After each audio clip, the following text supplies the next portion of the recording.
Hello， 大家好，我是菠萝，欢迎大家回到我的 channel。前几天呢，我在社交媒体上发了一个帖子，是关于我21岁和28岁的一个皮肤对比。那我的简介里面呢，也是一直有写零医美护肤的。看到这边，大家可能就会好奇我对医美的一个看法，以及我为什么不做医美了。所以呢，在今天这个视频里面，我会跟大家好好聊聊我对医美的一个态度，以及我为什么停掉了所有项目，以及真的要做的话，哪一些医美项目是值得去参考的。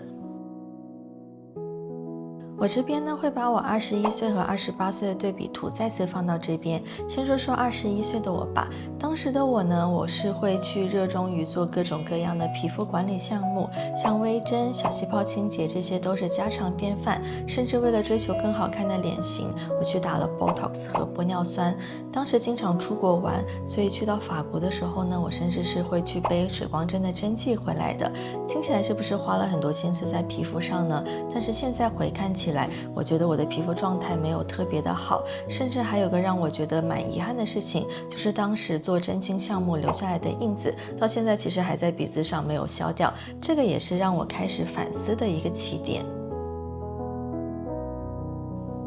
然后是现在28岁的我，其实在21岁那一年呢，因为一次契机，我认识了一个日本的护肤老师，我开始跟老师从底层逻辑重新去认识护肤，然后呢，我也在跟不同的老师去学习营养学，就这样我开始慢慢的去搭建了一套自己的护肤体系。在那之后的整整7年，我没有做过任何的皮肤管理项目，也没有做过任何的医美，但是现在对比起来看，我觉得我整个人的状态要比21岁的时候好超级多。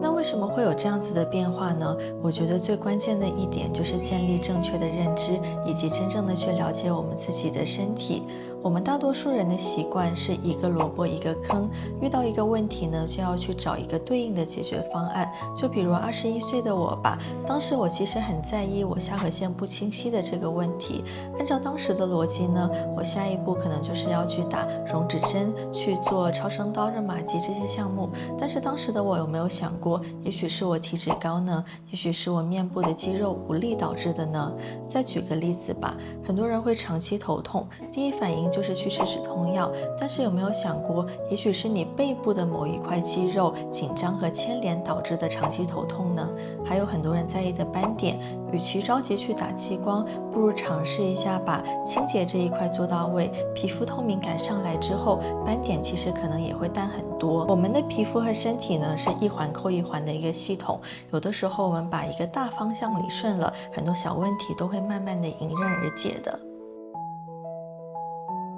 那医美在我眼里到底是什么呢？我觉得现阶段的我会把它看成一种走捷径的方式，很多项目的效果的确立竿见影，这一点我不否认，但是我觉得他们更多的是解决一个表面问题，而不是根本原因。就像很多项目都是靠强行的刺激和覆盖去呈现效果，这些效果呢会随着时间慢慢的减弱，你就需要持续的去维护。而像有些人做完医美之后，皮肤屏障反而会越来越薄，他们就会更去依赖这些疗程，这样子的话就会进入到一个很难跳出来的循环。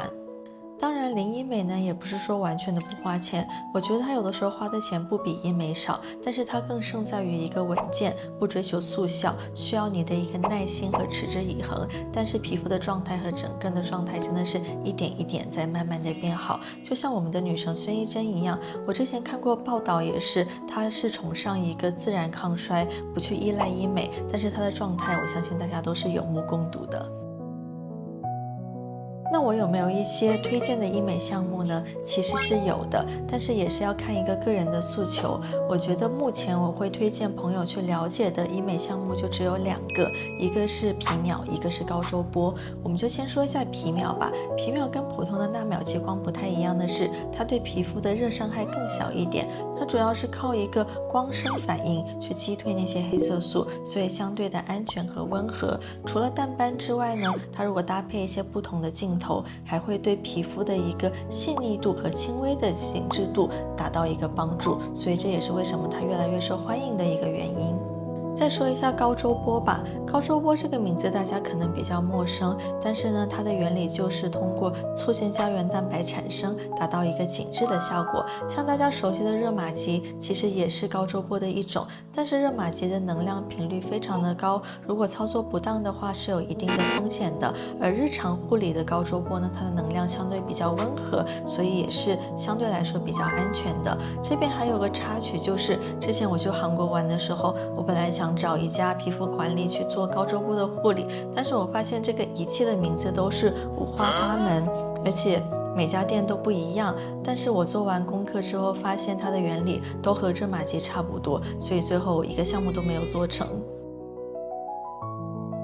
最后总结一下，其实我不是想说医美不好，也不是想要去否定那些做医美的人，只是每个人的需求不一样，不同项目也许在合适的时机才能发挥它的价值。所以我希望大家在做任何决定之前，都可以好好的想清楚自己的诉求，自己真的需要什么，以及背后的一个底层逻辑，不要去盲目的跟风。